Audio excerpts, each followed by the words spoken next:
Welcome to the Hockey Huddle, the ultimate podcast for hockey fans by hockey fans, where we break down the latest on and off ice from power plays to game-changing trades. Whether you're a diehard fan or new to the sport, we've got all the action, analysis, and hot takes you'll need to stay in the game. We'll bring you exclusive interviews with other fans, weekly breakdowns, and everything you need to know from the NHL and beyond. So lace up your skates, grab your stick, and let's drop the puck on today's episode of the Hockey Huddle.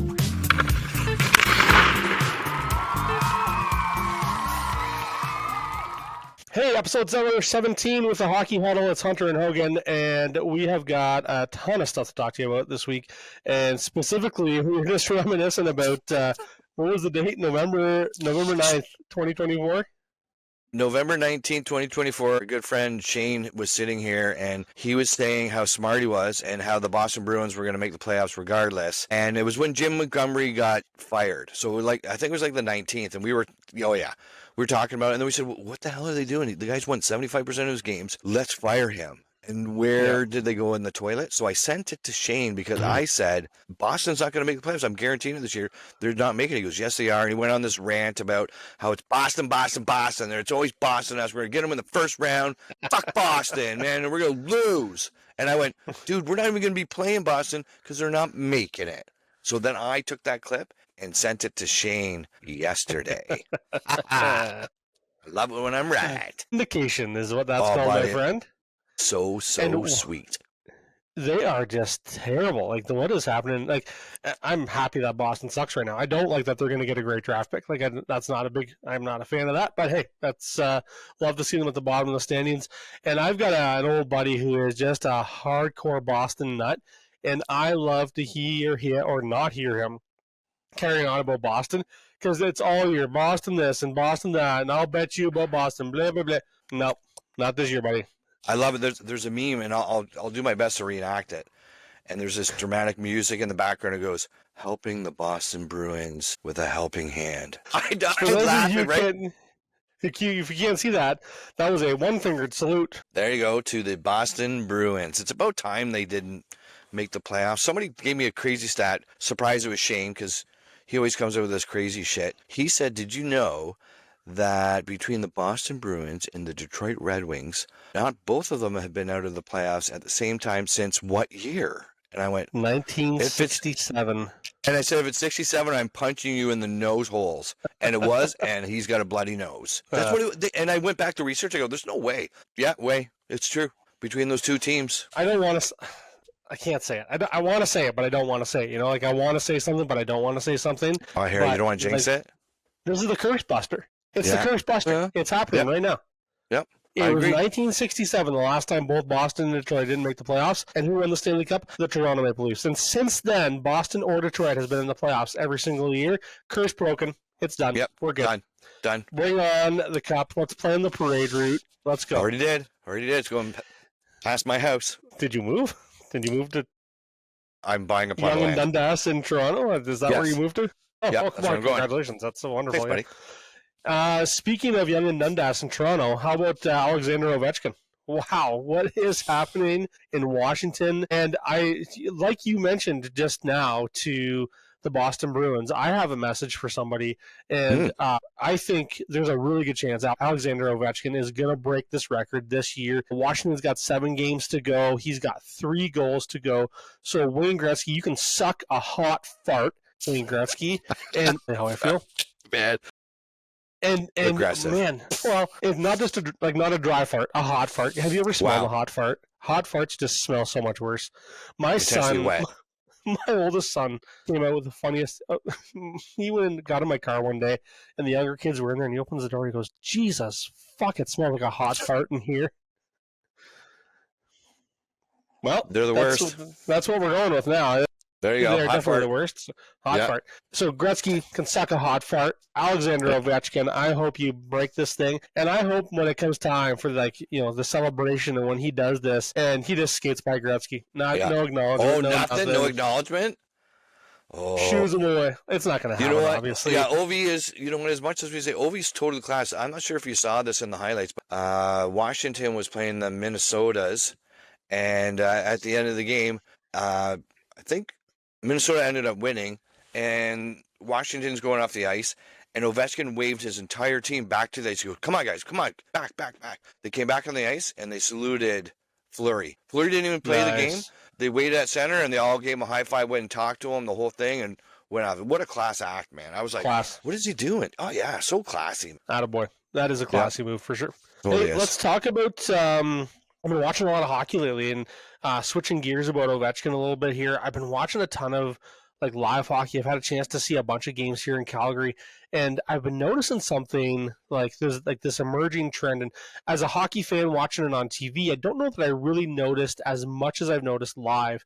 And we've had some great seats throughout the past couple of games. And I want to talk about three teams: Winnipeg, Colorado, Dallas. Okay. And I think I mentioned in a previous pod how Winnipeg has this structure when they enter a zone, when they exit a zone, when they come in and they just take their space and they move into the zone however they want. And it's very structured, and it's very like, we're going to do either ABC or we're going to do CBA, or we're going to, that's how we go in, and we're going to go in, and what you can chase us, but we're going in and you're not stopping us. And these really great teams enter the zone like that. They exit their zone like that. They have great breakouts. They have great get out of your zone moves. And the teams that aren't so great, they aren't so high in the standings, the teams that don't have that structure don't have that record. And I'm thinking that there's 100% a correlation between how you zone enter and zone exit and how your structure is built versus your record. And if you have that structure and teams can't play against your structure, you're laughing. And coaching to me has always played a bit of a part, like motivating the guys and saying something to kind of get under their skin and kind of get you pumped up and buzzed up for the next shift and the next game, whatever it is. But this structure, if coached properly and designed and built, man, and Winnipeg does it so well. First place in the NHL right now. Another team that's high in the standings, and we were talking about this before, is the Dallas Stars. So Winnipeg and Colorado have this beautiful zone entry, this beautiful zone exit. They do it whenever they want. You're chasing them around. It's lovely and it looks so good. And when you can see it live, it looks so good. Dallas is a different story. Dallas is also very high in the standings and has having a heck of a year. But Dallas's entry is messy. Like, it's a little sloppy and it's a little bit all over the place. And their zone exits aren't really the same zone exits all the time. And I was wondering, one, asking myself, is a sloppy zone entry their thing? Like, is that their structure? Is that they make it look sloppy, but it's actually very organized? And their zone exit is also like, it's a little ugly. And is it that they're so good, they're so talented, and they're so deep? Like, Dallas is 3.5 lines deep. You could roll any one of those 3.5 lines. Is that the secret to their success because they're super talented, or is it that they have this like deceiving zone entry and zone exit? Anyways, I've been seeing a lot of hockey. I just wanted to mention that I've seen that, and I think you and I have talked many times in the podcast how I have a huge appreciation for smart hockey, cerebral players, intelligent moves, and to see these teams with these zone entries and this structure, this really, this tight entry and exit, I got a real appreciation for that. So it's crazy that you said that.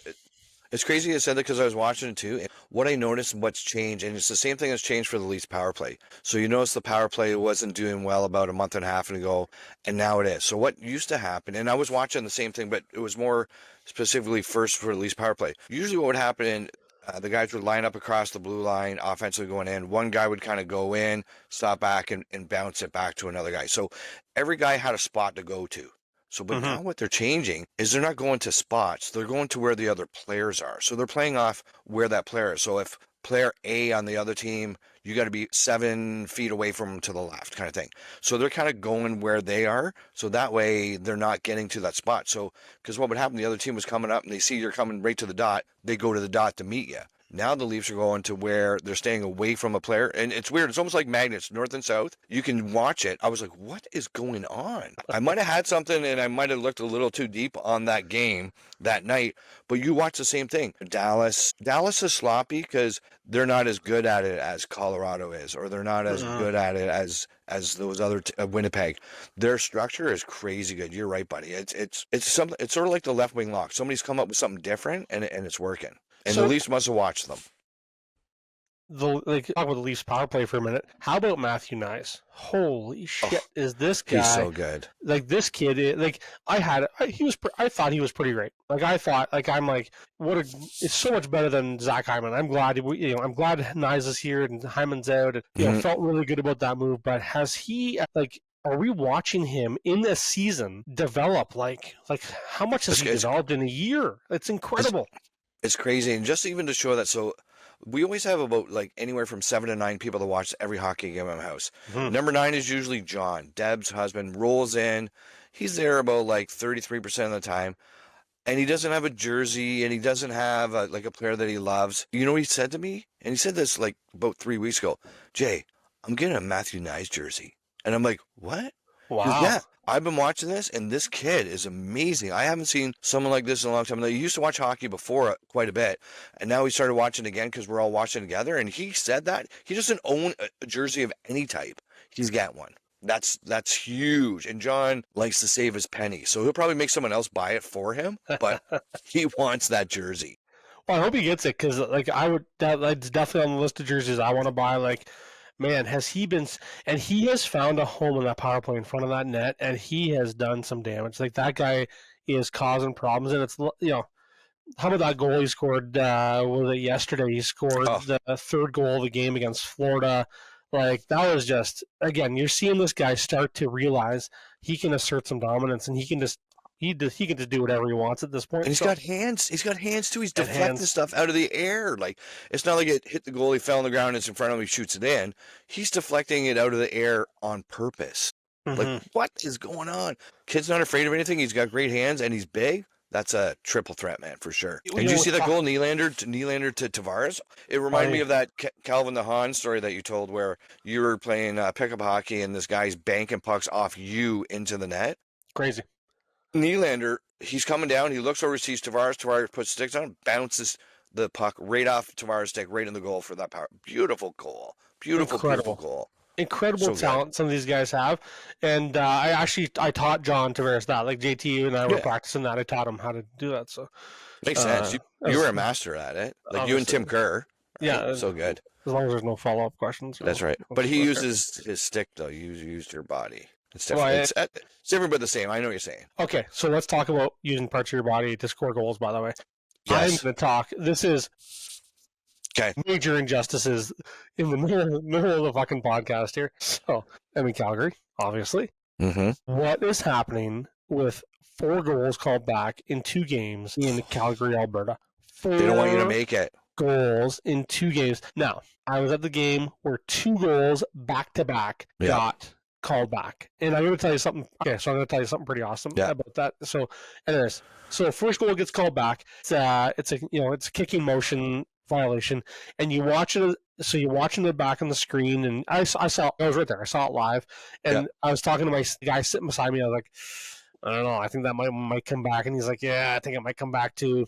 Yeah. I show the replay, and Buddy's skating in, and in his stride, his foot's moving forward, and the puck hits his foot, and it goes forward. Okay, I get it. Kicking motion. I'm not happy, but I get it. That's like, I get how that got called. No issues. The next goal that gets scored, they call goalie interference, and this is the contact on the goalie. So Calgary guy is not in the crease in front of the goalie, and this is the contact that happens. Like that. So that happens. Couldn't reset. Goal gets scored.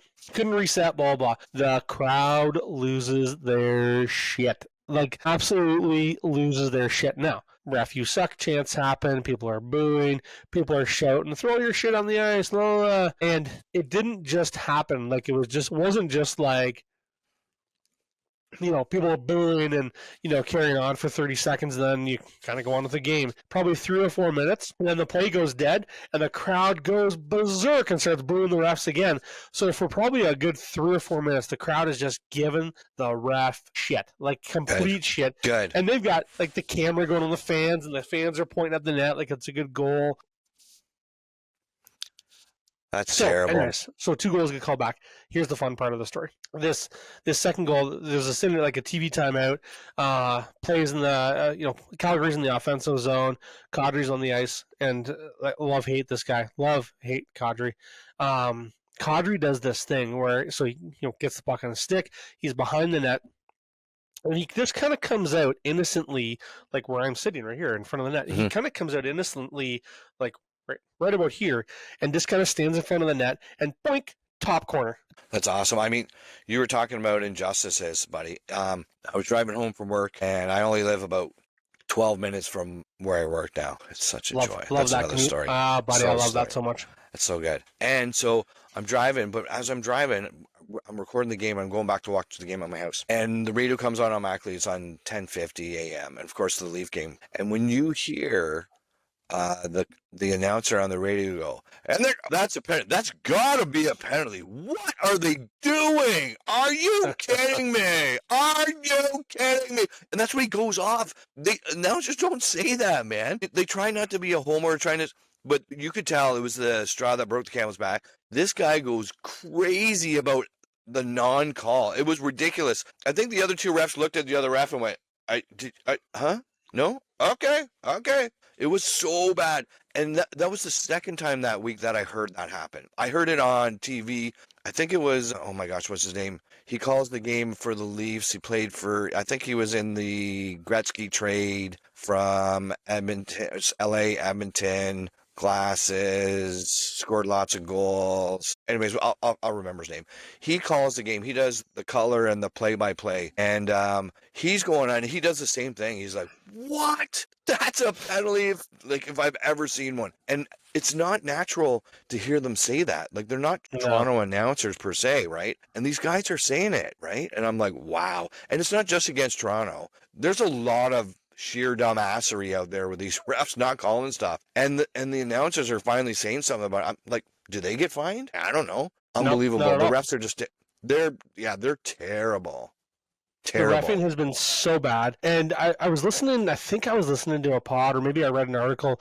It might have been in the Athletic or something like that, and it was somebody defending the review booth in Toronto, saying they work so hard and they're so good at what they do, blah blah. And I'm thinking, what? Why are you pumping these guys' tires when it's been such a controversy this year? Like, the reffing has been complete shit this year. The review booth has been shit this year. Like, what do you mean they're working hard? There is no way I would say that they are working hard right now.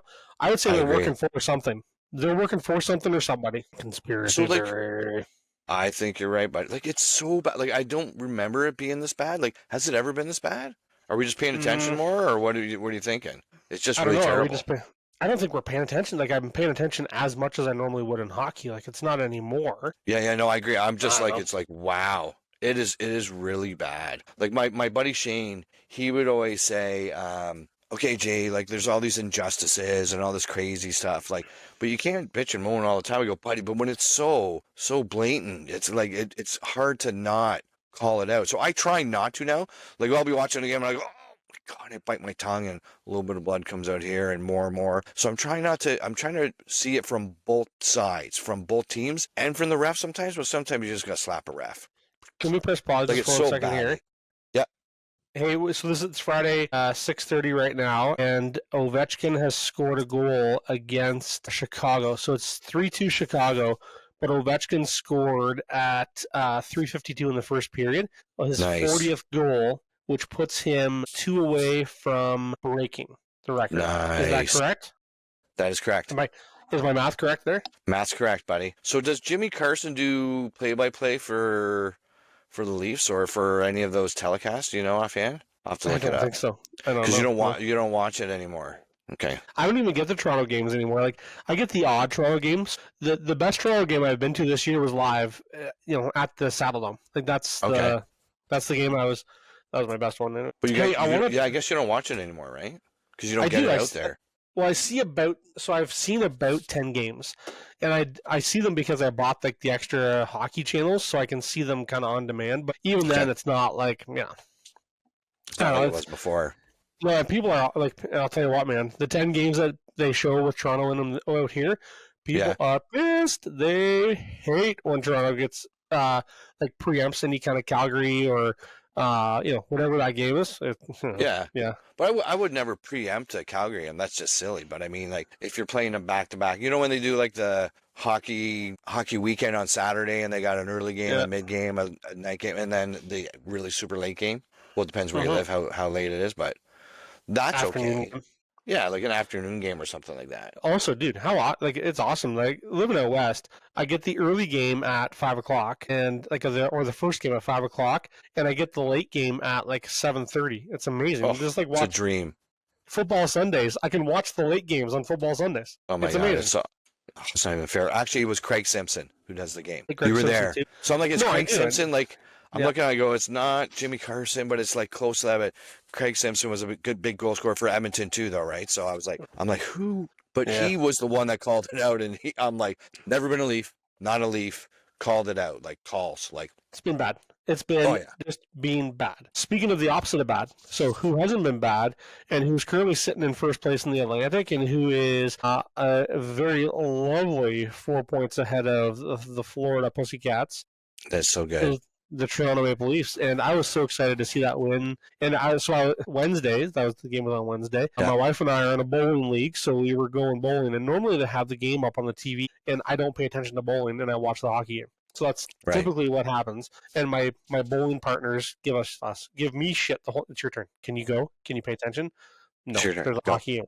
Yeah. Except this week, the game was like, whatever reason, they were having a digital issue, and the game was like half an hour behind. So my phone was giving me the updates, and then I'd see like 10 minutes later, I'd see the play develop on the TV screen. So Yeah. I knew it was 3-1, and I knew Nyes had scored a goal. And by the time the goal came around, I was like, what? But it was 3-2, and the game was over by the time I saw the goal. But it was still like. And they called that goal back from Nyes, too, which was baloney. We were like, what? I didn't see it. Yeah, I missed it because the TV was frozen. So funny thing. So what happened? It was the first goal that was scored in the game, actually. So the Leafs score, and our friend Dab, we have, reminders or alerts. So Dab looks down at her phone. She's like, uh-oh. And we're like, what? And we're all watching the game, right? Like, we record it so we can watch it so we don't have to watch commercials. Anyways, So we're watching. She goes, uh-oh. We're like, no, what happened? She goes, I saw the score of the game. I'm like, okay. So then we all start analyzing. We're like, well, it wasn't a bad. And she kind of is smiling a little bit. That means there's a score of the game. That means the Leafs are up. Right? It's not a tie. Or she would have went, oh, I saw, but it doesn't really matter. She didn't say that. Or she went, saw the score of the game. So she was we're all reading her. And I'm looking at Shane and go, dude, what do you think? He goes, we're up. For sure we're up. I go, I agree. And we're just trying to analyze her body language, which is so funny. And then, of course, Nyes comes down and scores, and Deb goes, yeah, that's what I saw. It was 1-0 Leafs. Matthew Nyes goal. I'm like, okay. And then they called it off. They go, no goal. And I look at Deb and go, Deb, what the fuck, man? You're jinxing the team. You're watching stuff. You're making stuff up. It doesn't exist. Stop it. Turn your phone off. Come on, that Deb. Happened. Yeah, Deb. Get your head into Deb. Also, Deb, we love you. Yeah, we do love you. Deb, best food. She brings the best food. Anyways, she did that. She jinxed the Leafs. So, Deb, no more. You got to turn your phone off when we're watching the game. Now on.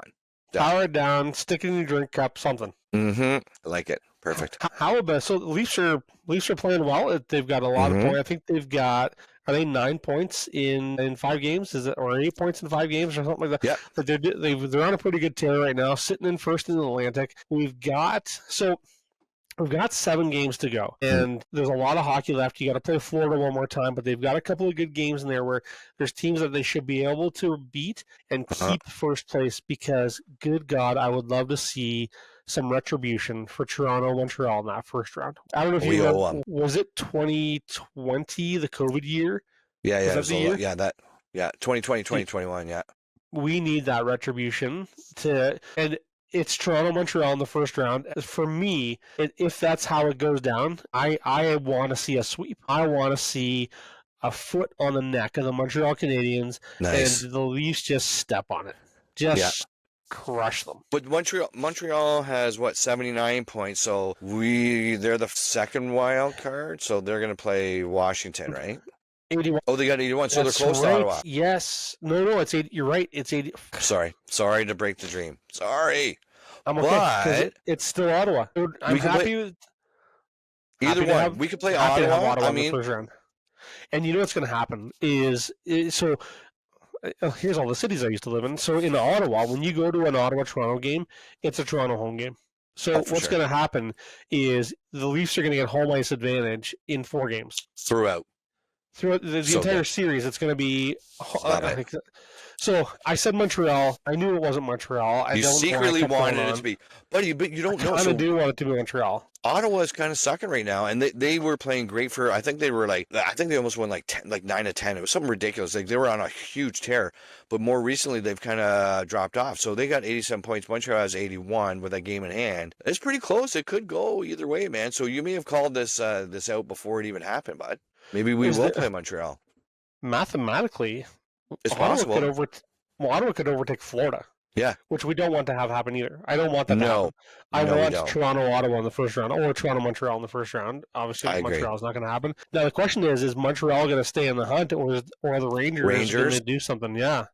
Rangers are hunting, but I'm telling you, Montreal's playing like above their head again, like way better. Goaltending's good. I think Patrick Laine scored not on the power play. Weird. Wow. From the same spot, but he scored not on the power play. And that team's just buzzing. It's just a bunch of jitterbugs. They're going around just playing hard. Their defensive core, there's no real standouts on the D. I think they've got all of their 6 defensemen, they're all 3s or all 4s. There's no 1, there's no 2, no 6, no 5 or 6 either. I don't believe. Well, maybe a 1. Isn't Chris Chelios and Larry Robinson aren't on the Montreal Canadiens anymore? I believe they are. I Oh, believe they okay. are, buddy. Okay, good. Yeah. I wasn't sure. Well, speaking of Montreal, I got a funny kind of story to kind of tell you. So where I work. Is it about how the logo looks like a toilet seat? Like a toilet. Oh, Montreal. Montreal No, but that's Canadiens looks awesome. like a toilet seat. Okay. It does look like a toilet seat. It does. I know, guy. Yeah. And there's a poo in the middle. In the middle, yeah. So it's about actually the Montreal Canadiens. So what happened was, in my job, I train and help people with sales, and I'm always trying to teach them to look for connections. So we had a couple customers that came in the store, and one of them was wearing a Niagara Ice Dogs sweatshirt. And I'm like, cool. So I walk up, so I got it in. I go, hey, are you a season ticket holder? And he goes, no, I was 2 years ago, but I'm not anymore. And I'm like, oh, okay. I go, so Ice Dogs. I go, well, I love hockey, and I put it out there. I go, I'm a Leaf fan. And usually you get one of two reactions. You go, good on you, like, so am I, right? Or they go, oh. And as soon as they do that, oh, in the head tail, they're a Montreal fan. And I go, you must be a Montreal fan then. And he goes, I am. How would you know that? You had 31 teams to pick from. I go, it's how you said, oh. And he goes, okay. I go, but you know what? I won't hold it against you if you have a good story as to why you are a Montreal Canadiens fan. He's like, okay. And he's there with his wife. And they're talking. And she goes, well, the reason why I am a Montreal Canadiens fan, because growing up, now, it may not be exactly like this, but it's pretty close. She goes, my uncle was a scout for the Montreal Canadiens. And I go, oh. I go, is his last name Robinson? She goes, why, yes, he is. It is Robinson. I go, oh, and did he have a daughter, Dan? And he go, yes. And I go, does she work at XYZ place? I won't say it. And she goes, yes. And I go, well, funny enough, I was 18 years old. My buddy Kevin comes to get me. He goes, Jay, you got to come with me. I'm like, what are you talking about? Come on, let's go. So we jump in his car and we go to this house I've never been to. He knocks on the door and he goes, door opens and it's Diane. She's like, Kevin. He goes, go get it. She's like, Kevin, go get it. She's like, okay. She closes the door and I go, what the heck is going on? So she must come upstairs. She comes down with the Montreal Canadiens Stanley Cup ring that her dad won as a scout of the Montreal Canadiens. And I was like, yeah, right? Like, is that cool? Dude. And I'm talking to this customer about it and their mind's like blown. And amazing. Like how I knew that and how that story happened to me. So I saw a Stanley Cup ring and I don't want to say that I held it because then people may blame me for jinxing stuff. So I'm not going to say I did. No, you did not touch. Cool. No, I didn't. I had a glove on. It's fine. I had condoms on my fingers. It was fine. It's not a problem. No. It's not a problem. But I was blown away. I'm like, sticky fingers? What? What'd you say? Yeah, no. I'm sorry. But anyways, like we look for connections and I love that they're fans of a team and there's a reason behind why they're fans of the team. And that story kind of like brings us all together and they would watch hockey every night. And we went on to talk a little bit about it and, they became customers of ours and I'm super happy that they did, but we found a connection and it was a connection through hockey and it doesn't necessarily have to be your own team. But like I said, if you have a good story as to why you're a fan of a certain team, like I appreciate that. So cool. So can I share a Stanley Cup ring story with you? Yeah. So I don't have, my story is not nearly as cool as that one, but there was an event at the Flames at the arena the other day, and they're showing people what the new stadium is going to look like, blah blah. And they've got some alumni there, and they're answering questions and talking about fan engagement and stuff. And there's an event afterwards where you can go get some autographs. And I need to show you my Flames jersey, by the way, because we've done a great job getting this thing just covered in players and alumni autographs. Beautiful. This thing is That's fantastic. Awesome. Loving every second of this. So I met a couple of guys. So I sent you a picture of it. So met Jamie McCowan of Calgary and Toronto fame. Yeah. Matt Stajan of Calgary and Toronto fame. Yeah. Met a really cool, really enjoyed talking to this guy. So Rhett Warner, I watched Rhett Warner play and, enjoyed watching him play hockey. Man, I had a great time hanging out with this guy for a few minutes and just shooting the shit with him. What a cool guy to talk to. This was cool. Really neat just to stand by and talk. And then Colin Patterson. So Colin Patterson played for the Flames on the 1989 Cup team. Yep. And he was wearing his Cup ring. And we took a nice photo together and I got some autographs for the jersey. But that is the closest I've been to an actual Stanley Cup ring. And didn't realize it till after the photo. And he had his hand on the desk as we took the photo. So he did. For sure. Yeah. I don't mean to put you on the spot, and if you want, you can edit this out later. But the two... No edits. Pardon? No edits. The two... Ever. I'm just kidding. Montreal. Calgary, Toronto Maple Leafs. They played for both teams. What number was Matt Stajan when he played for the Leafs? 18. That's the number when he plays for Calgary. Is 18. What's the number number for the Leafs? Yeah. You can think about that one. And I'm going to think about that because I know. You do know it. Say it. It's right in your head. You got to say it. It's right there. So the other thing 24? is... No, it wasn't 24. Oh, you're close. You're in there. 25? No. With a digit, you're there. With one of the digits. 50, the other way. Other way. Okay, what number was Dave Key on? Minus Bob Rouse. 11? Wendell Clark. Bob Rouse was 6. Wendell Clark was 17. Bob Rouse is half of that. Or 3. So 14. yes, Matt Stajan was 14. You're correct. And the easy one, the layup. We went a long way for that. I know. Sorry, it was terrible. Obviously not prepared. And this is live, folks. Jamie McCowan was the same number on both teams. 34. And it's you got it, buddy. So obviously. I know we're all over it, but we haven't been I find if you don't throw it out there and you practice it and use it for a while, you got to get back into it, right? And your head goes. And most of my jersey numbers are from these 90s and present day, obviously. Jesus, some 70s maybe. On that one. Wow. Sorry, buddy. That was me. Hey, no, that's all right. That's all right. I got some brushing up to do. That's okay. Hey, let's. I want to switch topics.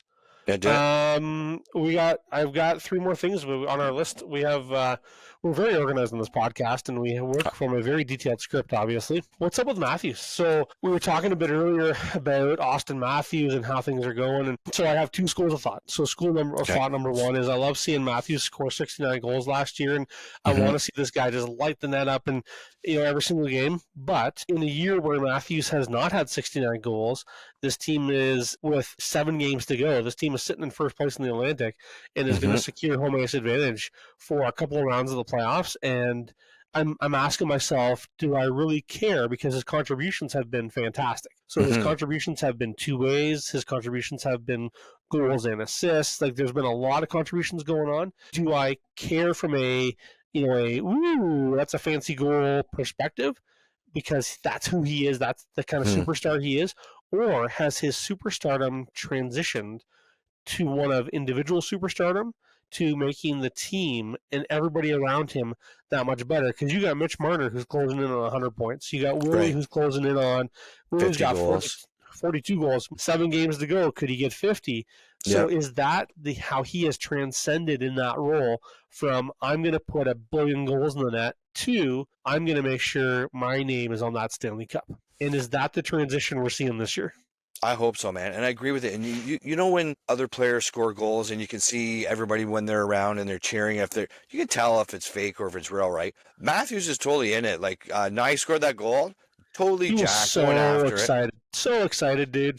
It is. And there's a lot of them that are going to hit some potential milestones. Like Knives is at 26 goals. He can get to 30, right? Matthews needs 1 for 30. Nylander, like you said, 8 for 50. Tavares is like the 6th overall goal scored 4 in the league. What the heck is this guy doing, man? Unbelievable, right? And like you said, Marner, 7 points for 100. It's been eluding him for a bunch of years, but anything, he could get 4 or 5 in one game, right?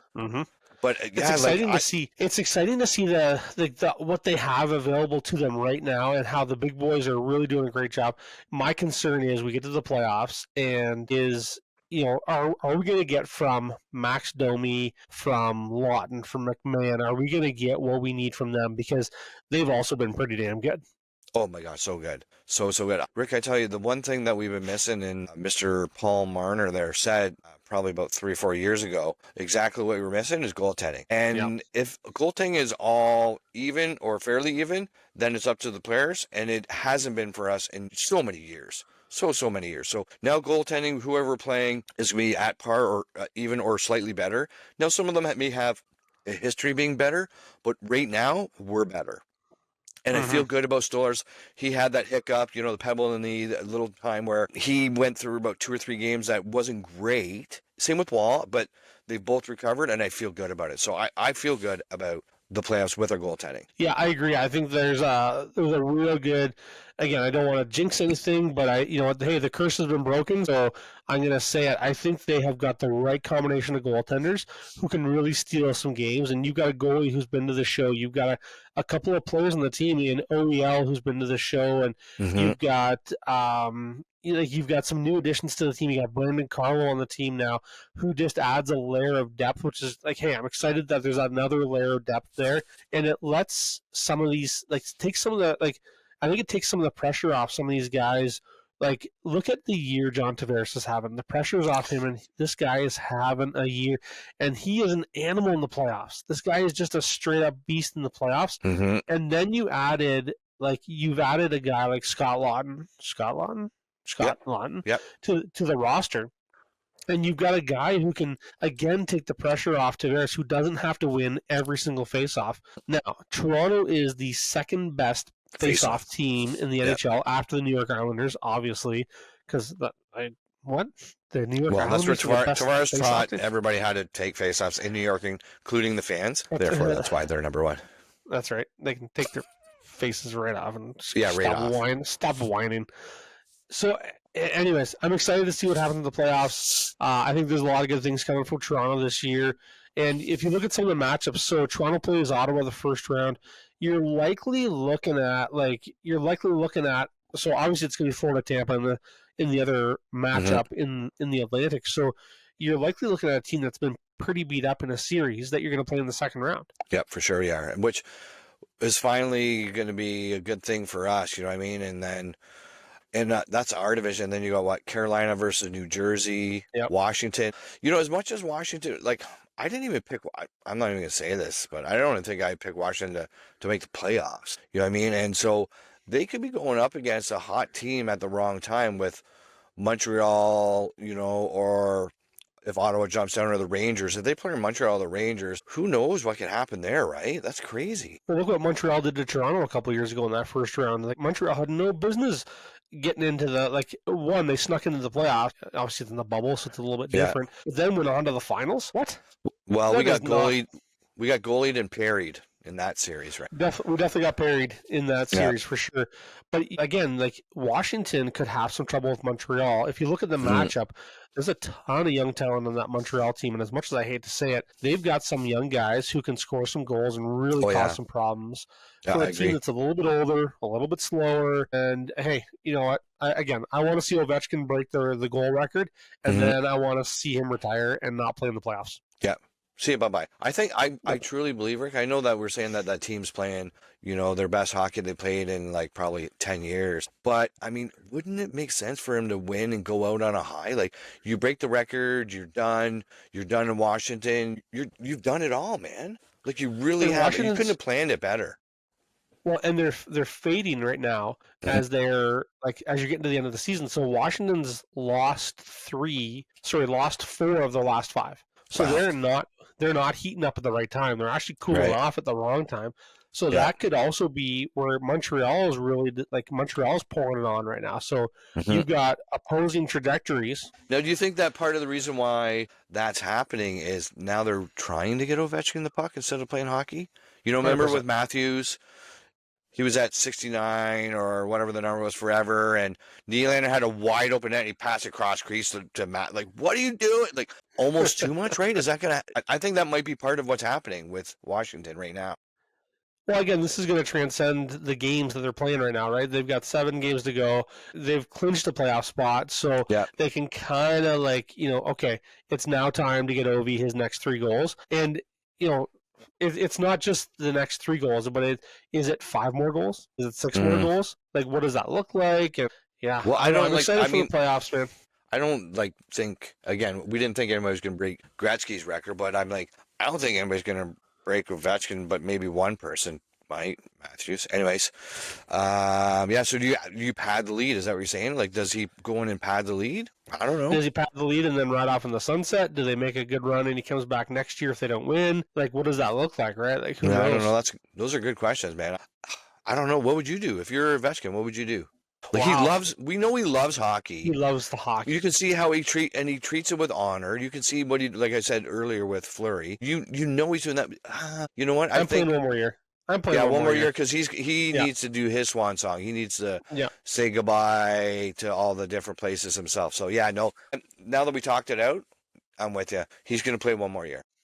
Look at the year he's having. He scored 40 goals. It's crazy. He scored 40 goals, and he had a broken leg for half. Like, what was that? A quarter of the season. Yeah, 18 games or something crazy. It's unbelievable. It's just insane. Yep. Speaking of teams that are doing something crazy, what the hell is going on in St. Louis right now? I heard they picked up a good coach on November 19th. I heard that too, yeah.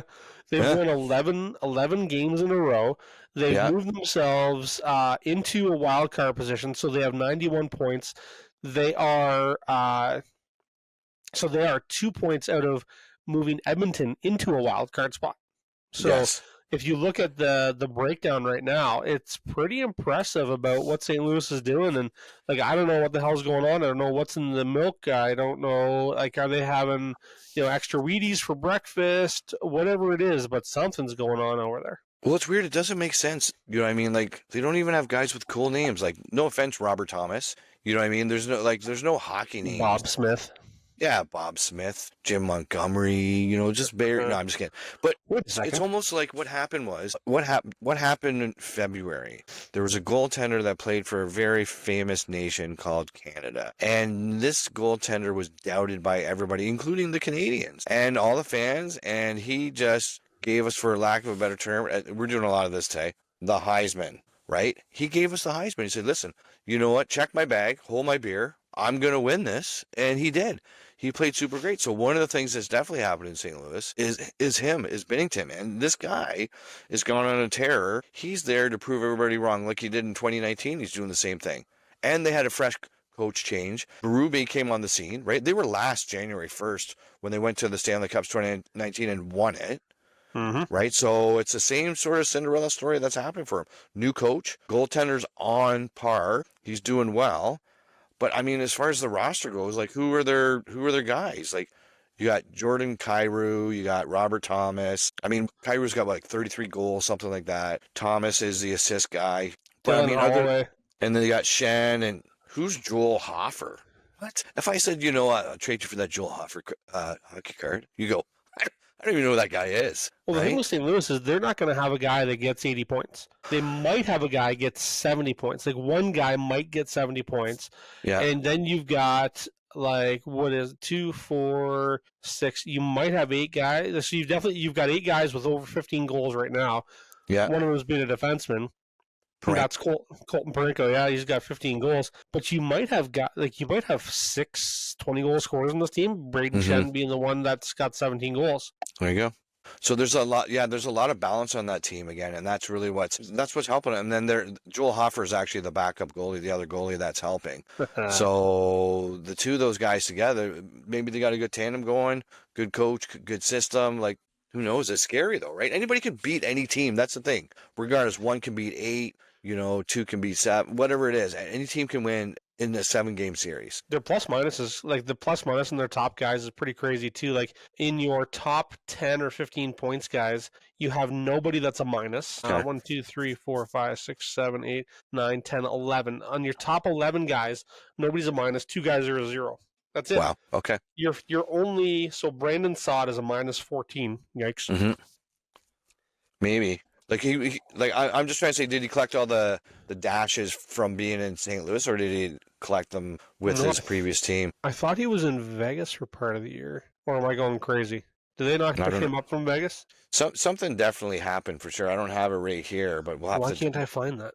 We'll go in and find out. We can check and see what his season was. But anyways, we can check on it. Also, they have a great away jersey, or like a third jersey.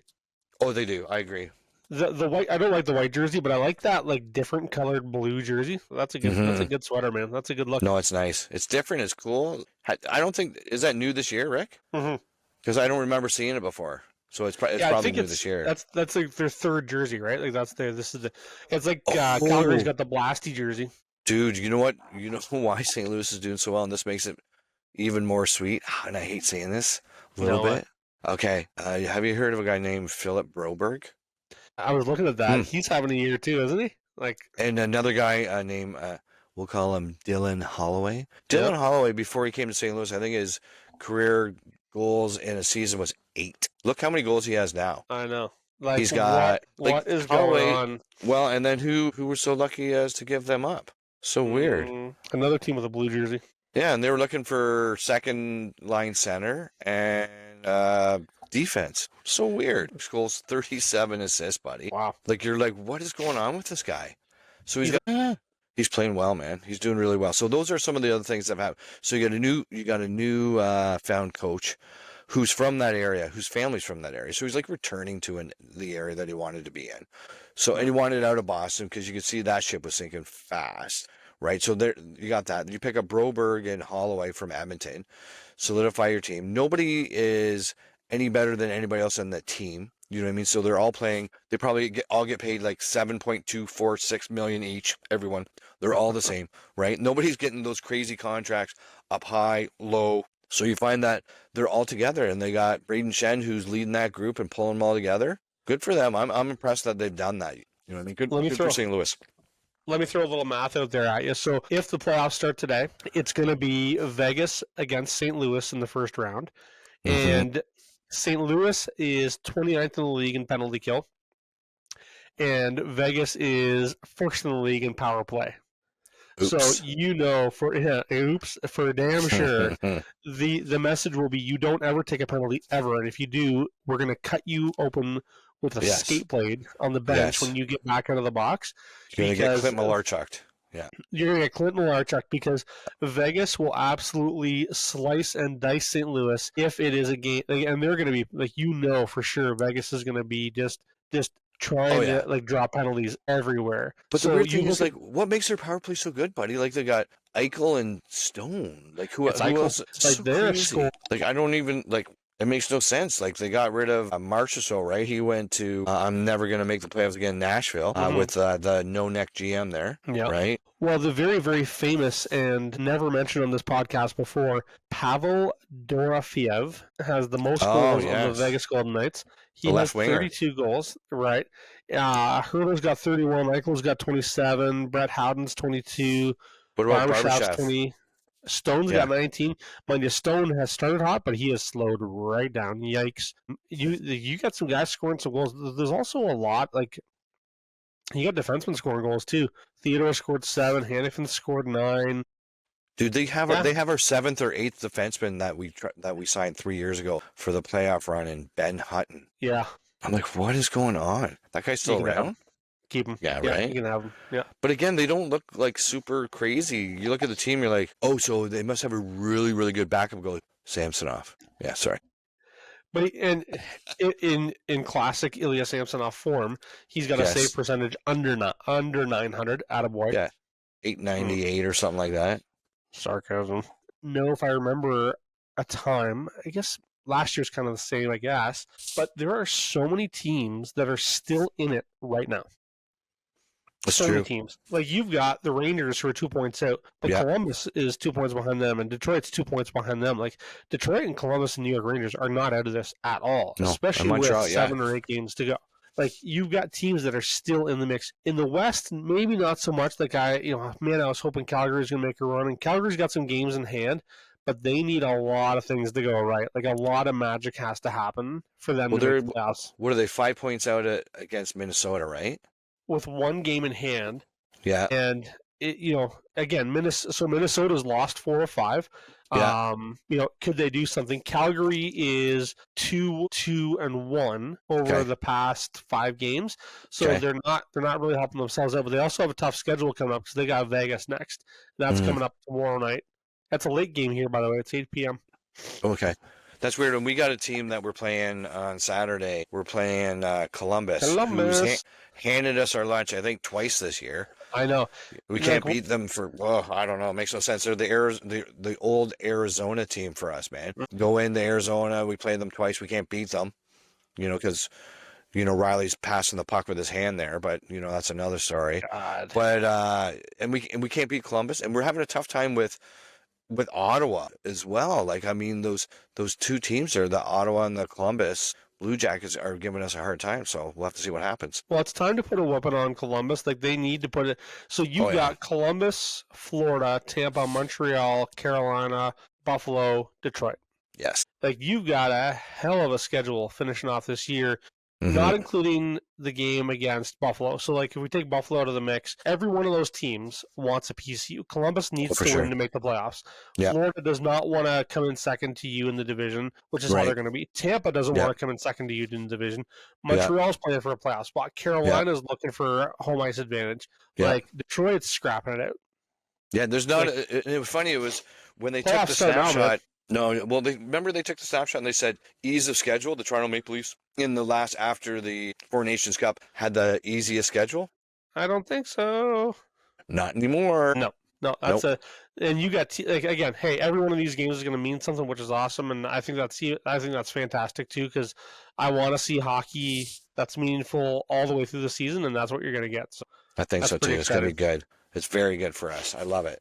And when we're playing against someone who plays well, we usually play up to their level. So I mean, if they're bringing the heat, hopefully that keeps a fire under our butts, man. That's right. Well, hey, this is it's been a good episode. I think it's time for us to shut up and move on. I'm going to go enjoy the game again, Calgary versus Vegas tomorrow, and you're going to see the Leafs play Columbus tomorrow on the TV, and I'll see the scores throughout the game.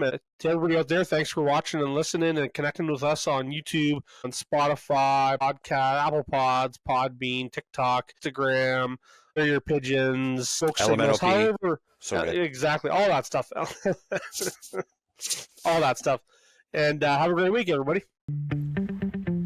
Thanks for tuning in to the Hockey Huddle and hanging out with us through all the slap shots, big hits, and highlight reel plays. Whether you're a diehard fan or just getting into the game, we appreciate you being part of our hockey family. Don't forget to subscribe, leave a review, and hit us up on social media with your thoughts, questions, or hot takes. We love hearing from you. Until next time, keep your stick on the ice, your head up, and we'll catch you in the next period. Take care, everyone.